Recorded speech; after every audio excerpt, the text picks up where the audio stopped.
ছয়গাঁৱত ৰঙালী বিহু উদযাপনৰ লাইখুটা স্থাপন।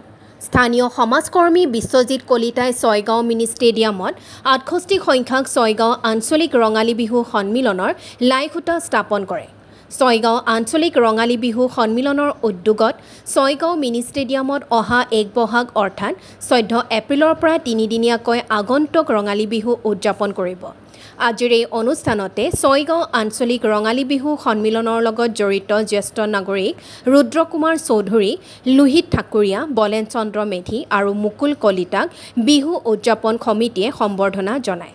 অনুষ্ঠানত বিহু উদযাপন সমিতিৰ সভাপতি জিতেন খালৈ, সাধাৰণ সম্পাদক অভিজিৎ দাসৰ লগতে বিভিন্ন বিষয়ববীয়া কৰ্মকৰ্তা আৰু শুভাকাংক্ষীসকল উপস্থিত থাকে।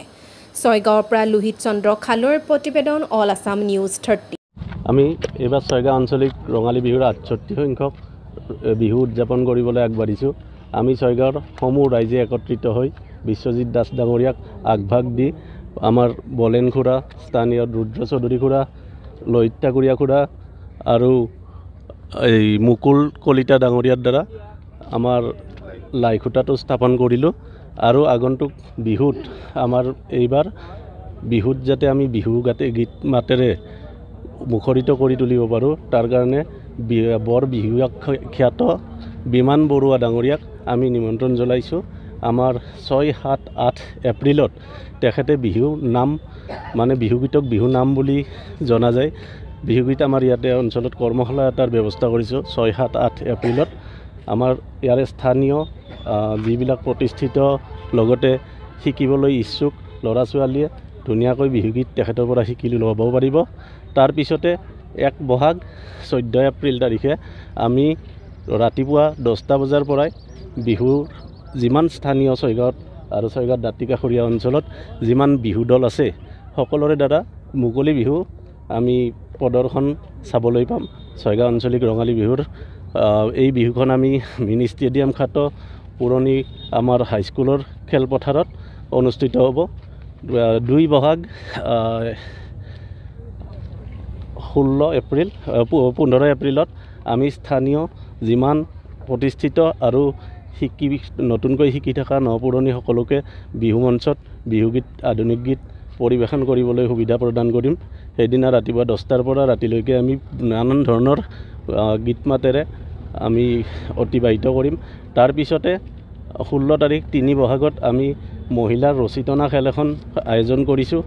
তাৰে লগত সংগতি ৰাখি সমূহ স্থানীয় অঞ্চলৰ মহিলাখিনিক আমি আমাৰ ফালৰ পৰা নিমন্ত্ৰণ জনাম যে আমাৰ বিহুত তেখেতসকলে ৰছী টনা খেল প্ৰদৰ্শন কৰি সাফল্যমণ্ডিত হৈ পুৰস্কৃত কৰা হ'ব তেখেতসকলক। তাৰপিছতেই আমি মুকলি ভেকচিনেশ্যনৰ আয়োজন কৰিম। তাৰপিছত আমি বন্তি প্ৰজ্বলন কৰিবলৈ ছয়গাঁৱৰ আয়তীসকলক অনুৰোধ কৰিম।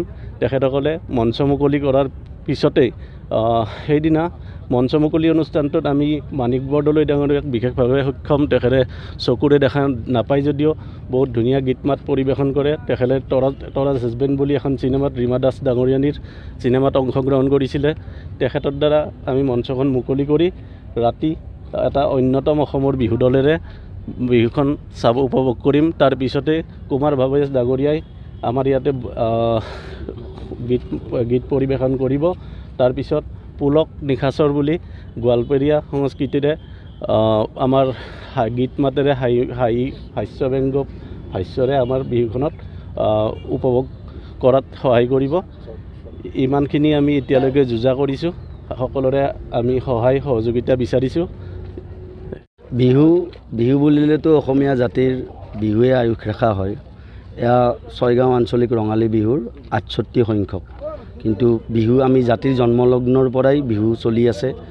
বিহু উদযাপনেৰে আমি আমাৰ পৰিচয় দিব লাগিব। এয়া আঞ্চলিক বিহু।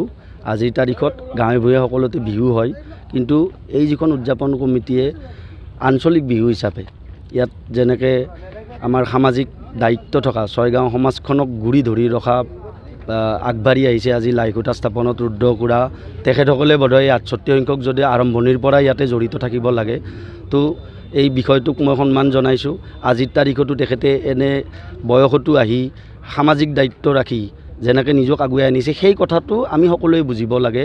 এই যে 68 সংখ্যক তেখেতসকলে পাৰ কৰালে, ইয়াৰ পাছত ভৱিষ্যতত গোটেই ছয়গাঁও অঞ্চলৰ ৰাইজে লগি এক মন এক প্ৰাণে আমাৰ বিহু আমি উদযাপন কৰিব লাগে। এইখিনিয়ে ক'বলগীয়া। আমাৰ বিহুৰ ভৱিষ্যত উজ্জ্বল কামনা কৰিছোঁ। ধন্যবাদ।